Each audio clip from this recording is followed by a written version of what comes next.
అండి, పిల్లలకి జలుబు కానీ దగ్గు కానీ చేసినప్పుడు పగలంతా ఒక విధంగా ఆడతారు. మెడిసిన్స్ వేసినా నైట్ మాత్రం అస్సలు పడుకోరు. అలాంటప్పుడు ఈ టిప్ బాగా యూజ్ అవుతుందండి. ముందుగా ఒక ప్యాన్ పెట్టి ఒక 2 టేబుల్ స్పూన్లు వాము ఉంటుంది కదండి, ఆ వాముని చిన్న మంట మీద మంచిగా ఫ్రై చేయండి.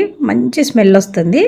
మాడకుండా బాగా స్మెల్ వచ్చేలాగా ఫ్రై చేసిన తర్వాత ఇలా ఏదైనా ఒక కాటన్ క్లాత్ తీసుకొని మనం వేయించిన వాముని వేసి ఎక్కువ ముడులు వేసేయకుండా ఒక 2 ముడులు, అంటే వాసన అనేది మనకి తెలియాలి, అలా పల్చగా ఉన్న క్లాత్ తీసుకొని ఇలా మధ్యలో వేసి ముడులు వేసుకోండి.